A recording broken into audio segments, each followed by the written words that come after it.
Hi, my name is Spencer Snow.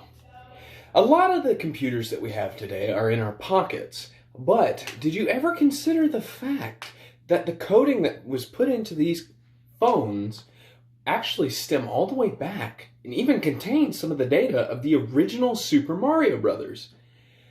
Now, I'm credible to talk about this because I myself am a gamer, and I have looked into the programming and the design of video games and how similar they are to programming that is present in today's applications, such as web simulations, web-based databases, and even Microsoft applications. Yes, the big company themselves use Mario Brothers DNA. Now, this is not surprising considering that most programmers got their first steps into the programming world through video games such as Nintendo, Sega, and whatnot. And today, we're going to go over 3 points.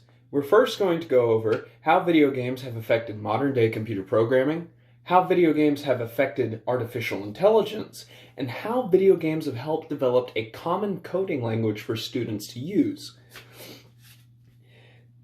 Now, the first major development of code in video games was thanks to id Software's Wolfenstein 3D and Doom, because it helped create a two-dimensional space that seemed like it was 3D. The primary coding language used in Doom and Wolfenstein was coding language C, as stated by Cable. Now, as with every single language, there's a little bit of lingo. There's some little variations that you can find in, say, different parts of a country. Same as with coding languages. As such with Apogee Software's Blakestone, which used the same software programming as Doom and Wolfenstein and simply matched a few things together from the both of them, added a little bit of their own spice, and there you go. You ended up with a game that was much better than the source material. Now, one that is super important for modern 3D programming was id Software's Quake, as it used C++ programming, as stated by Cable. And this helped develop 3D polygonal figures at a much more efficient way, using less space but also using more quality. Now, going past that, our next topic is how video games have helped develop artificial intelligence. Now, as stated by Moss, Wolfenstein 3D considers all possible situations an enemy soldier could experience. A door could open in front of them. The main character, BJ Blazkowicz, could walk right in front of them. They could get shot in the back, or they could simply just lose sight of Blazkowicz. Now, this also brought up questions that Moss has stated, such as, when should the AI stop following Blazkowicz? And this also helped to develop the axis of artificial intelligence nodes. Now, artificial intelligence nodes help develop a new algorithm, and this algorithm is present in a game known as Alien Isolation.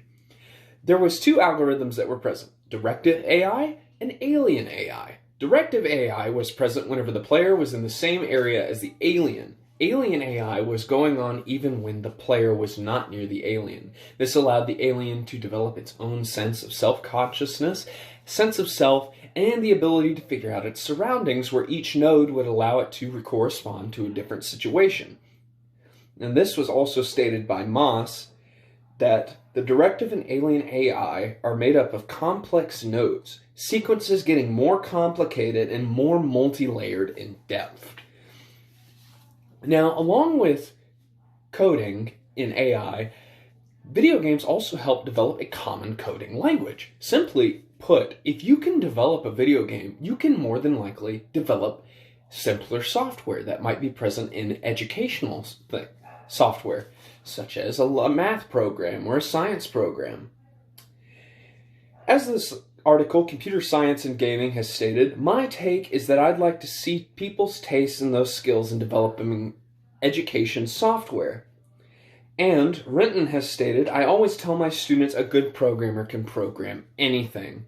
Further restating that, simply put, if you can make a video game, no matter how simple, you can likely create educational or remedial software for whatever it might be that you need, such as Microsoft Word. Now, gaming also helps educators connect to students. As Computer Science Gaming Computer Science Impact on Video Games has stated, incorporating gaming into instructional design, especially in online degree programs, can keep students engaged and immersed. And this is simply put because video games are fun. Everybody loves a good video game.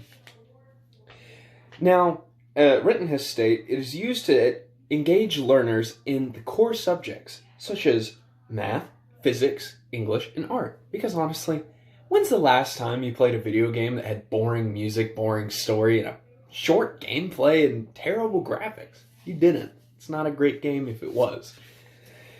Now, the topics that we went over today was how video games affected programming in modern-day computers still, how video games helped develop AI with nodes and complex AI questioning, and 3, we learned about how video games helped introduce a common coding language and how that can be used towards educational programs. Now, next time that you open up your Microsoft Word, you might just have to thank the Mario Brothers for that, and thank them well.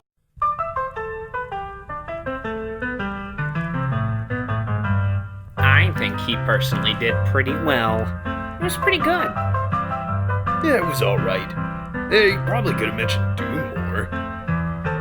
But he never even mentioned Steam. Oh, if only we would have mentioned that. Guys, he could have mentioned Duke 3D. Huh? You're a sellout. You think he'd really trust you?